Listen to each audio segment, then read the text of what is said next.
বছরের শেষে ফের আলোচনায় মার্কিন প্রেসিডেন্ট ডোনাল্ড ট্রাম্পের বহুল চর্চিত দাবি। ভারত ও পাকিস্তানের সামরিক সংঘাত সহ মোট ৮টি যুদ্ধ তিনি থামিয়েছেন। ইসরায়েলের প্রধানমন্ত্রী বেঞ্জামিন নেতানিয়াহুর সঙ্গে দ্বিপাক্ষিক বৈঠকের সময় একটি ভিডিওতে উঠে আসে তারই মন্তব্য। আর সেই সঙ্গে শোনা যায় নোবেল শান্তি পুরস্কার না পাওয়ায় ট্রাম্পের ক্ষোভও।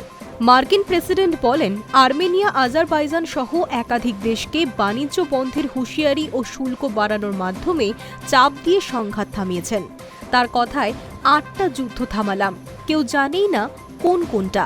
পুতিন বলছিল ১০ বছর চেষ্টা করেও পারিনি, তুমি একদিনে কিভাবে মিটিয়ে দিলে? বাণিজ্যই এখানে মূল কথা। আমি বলেছিলাম যুদ্ধ না থামালে বাণিজ্য করব না। ২০০% শুল্ক চাপালাম, পরের দিনই ফোন এলো ৩৫ বছরের লড়াই থেমে গেল। এই দাবিও করেছেন ডোনাল্ড ট্রাম্প। পাক জঙ্গি গোষ্ঠীর পেহেলগাঁও হামলার জবাবে ভারতের অপারেশন সিন্দুর অভিযানের পরই দুই দেশের মধ্যে সংঘাত শুরু হয়েছিল।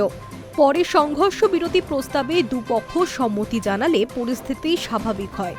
১০ মে সোশ্যাল মিডিয়ায় একটি পোস্ট করে ট্রাম্প জানিয়েছিলেন, ভারত পাকিস্তান সংঘর্ষ বিরতিতে রাজি হয়েছে, যা নাকি এক রাতব্যাপী ওয়াশিংটনের মধ্যস্থতায় সম্ভব হয়েছে। এর জন্য তার নোবেল শান্তি পুরস্কার পাওয়া উচিত বলে বহুবার বলেছেন। কিন্তু সেই আশা পূরণ না হওয়ার আক্ষেপ রয়ে গিয়েছে।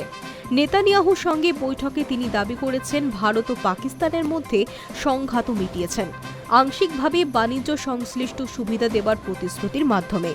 ট্রাম্প এক প্রকার আক্ষেপের সুরেই বলেন, আমাকে কি কৃতিত্ব দেওয়া হয়? না, ভারত পাকিস্তান যুদ্ধ থামালাম, আরও অনেক কিছু করেছি। ভারত অবশ্য আগেই স্পষ্ট জানিয়ে দিয়েছে, তৃতীয় পক্ষের কোনো মধ্যস্থতা নয়। পাকিস্তানের director general of military operation ভারতের সঙ্গে সরাসরি যোগাযোগ করলে সংঘর্ষ বিরতির সিদ্ধান্ত করা হয়। সংসদেও প্রধানমন্ত্রী নরেন্দ্র মোদী জানিয়েছেন, কোনো বিশ্ব নেতা ভারতকে অভিযান থামাতে বলেনি। সিদ্ধান্ত পুরোপুরি ভারতের নিজস্ব ছিল। High news network.